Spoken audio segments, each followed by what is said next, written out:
Listosfer, litosfer, dan atmosfer. Kalian tahu nggak apa sih itu listosfer? Listosfer adalah lapisan paling luar dari bumi yang terdiri dari batuan padat. Litosfer mencakup kerak bumi dan bagian atas mantel bumi yang keras. Lapisan ini sangat penting karena menjadi tempat bagi dataran, laut, dan kehidupan di permukaan bumi.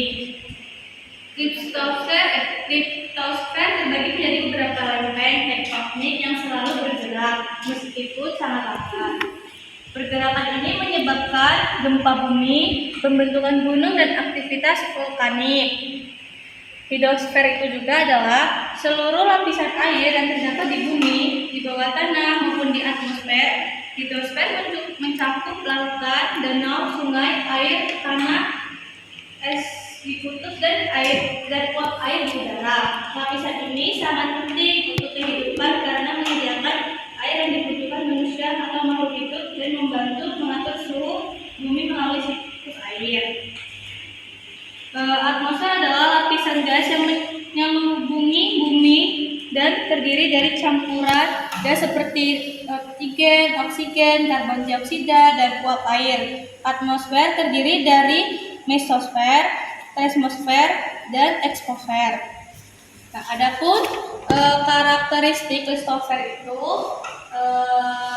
pertama, ketebalan litosfer bervariasi antara 5 sampai 70 km. Yang kedua, terdiri dari berbagai jenis batuan. Yang pertama, batuan beku, sedimen, dan metamorf. Yang ketiga yaitu terbagi menjadi dua jenis kerak. Yang pertama, kerak benua atau tebal dan terdiri dari batuan granit, dan kerak samudra lebih tipis dan terdiri dari batuan basalt.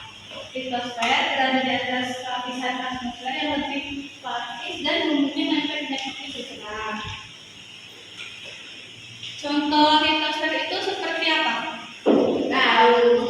Seperti pegunungan, dataran tinggi, ombak, pulau, danau, lempeng, dan batuan tanah.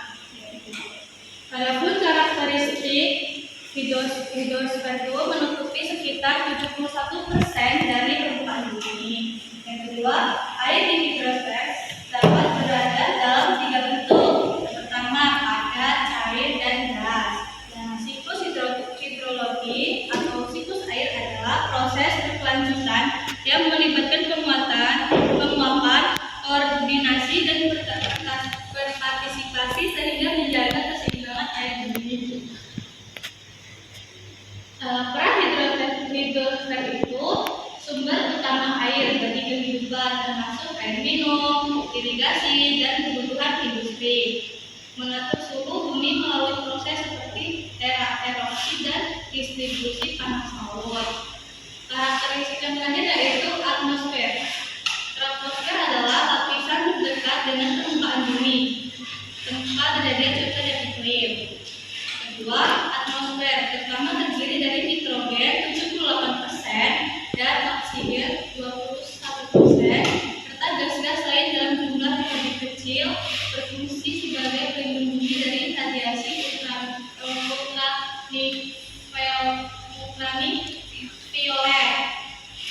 Perannya yaitu menyerap dan menyebabkan radiasi matahari menjadi suhu bumi tetap stabil. Kemudian itu menyediakan zat oksigen untuk bernafas dan karbon dioksida untuk fotosintesis. Contoh dari hidrosfer itu apa? Laut, terus samudra, terus apa lagi? Air tanah dan uap air. Kalau contoh atmosfer itu seperti apa? Lapisan atmosfer, lapisan mesosfer, dan termosfer, dan awan dan angin.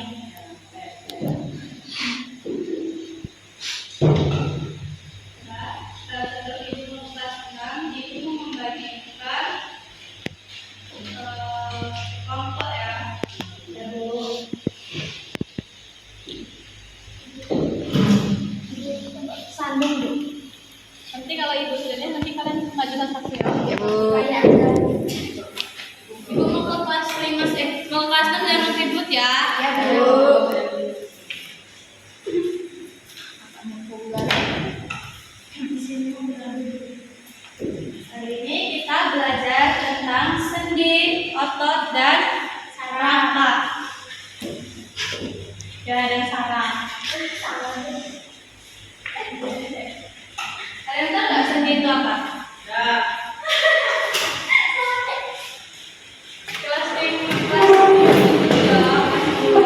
Sendi adalah titik pertemuan antara dua tulang yang menggerakkan tulang tersebut. Setiap sendi memiliki struktur yang bervariasi, bergantung pada jenis pergerakan yang digunakan. Sendi memainkan peran penting dalam fleksibilitas dan mobilitas tubuh manusia. Jenis-jenis sendi itu ada jenis apa aja? Woi, warna. Banyak Bu. Sendi putar, sendi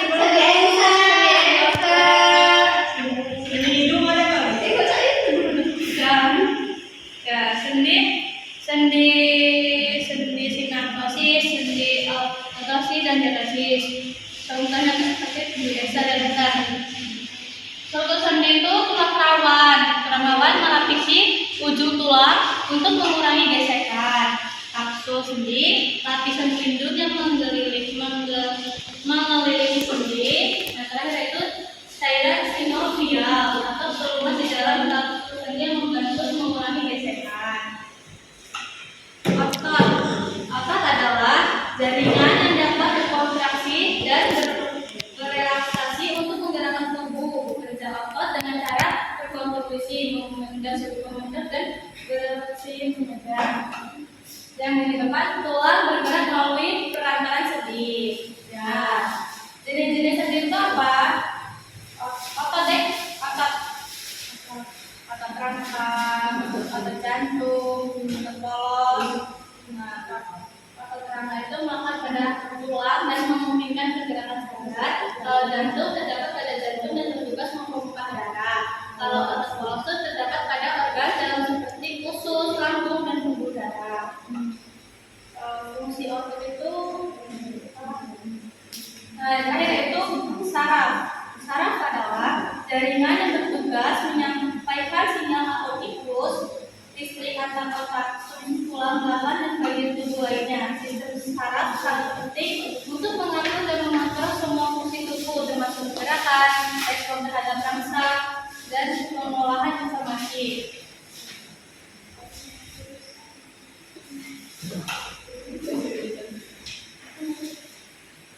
Nah, ini ada rangka dan sendi. Ini bagian sendi apa tadi? Sendi putar. Nah, ini apa? Sendi geser.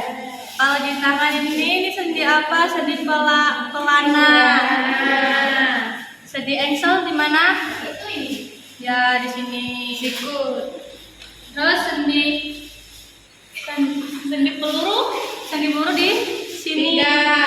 Nah, ya. Terus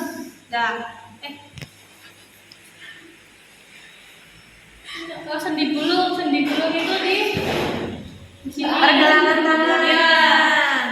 Ya, di pergelangan. Ini saraf neuron. Ini yang kayak ini petir-petir ini dendrit atau cabang-cabang di bagian atas yang menerima sinyal dari neuron lain. Kalau yang ini, yang bata-bata merah ini, selumbung mielin warna merah bata di sepanjang itu membungkus akson untuk mempercepat pengiriman impuls. Ya. Kalau yang kayak ini, yang di bawah ini sekali itu akson bagian panjang yang ini tempatnya impuls bergerak. Dan terakhir yaitu badan sel, bagian tulang di tengah yang mengandung inti sel yang ini ya. Ya. Nah, otot tadi kan ada otot listrik. Nih gambarnya otot jantung dan otot polos.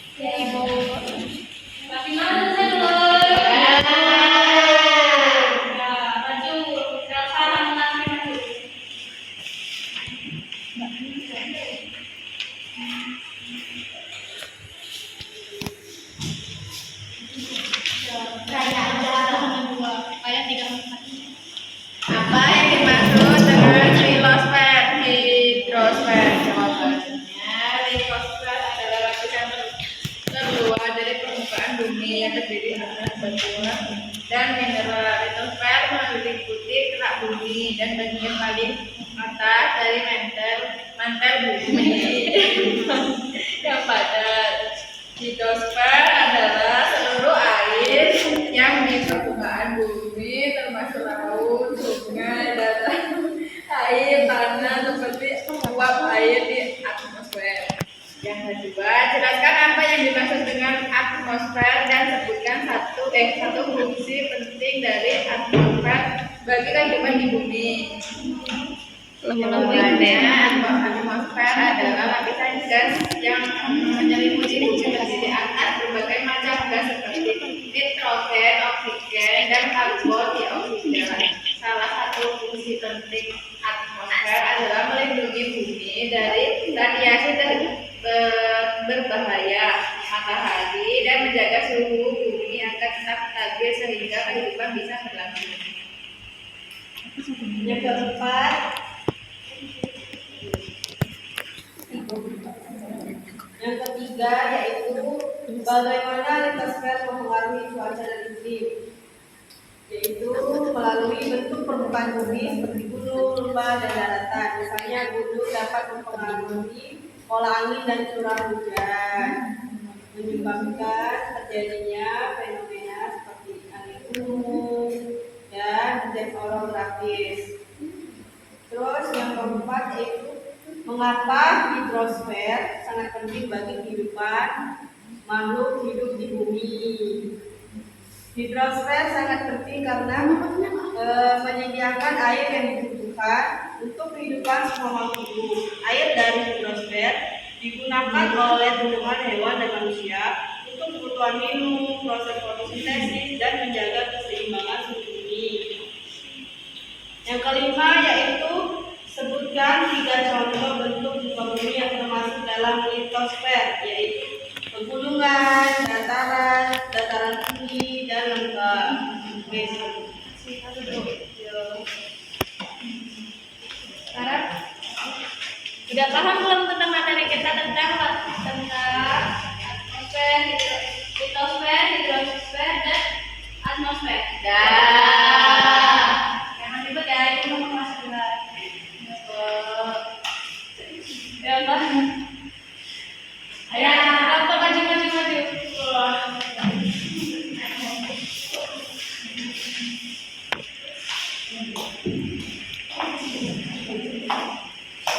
Kasihnya banyak nomor 1, 2, si Feni 35 ya.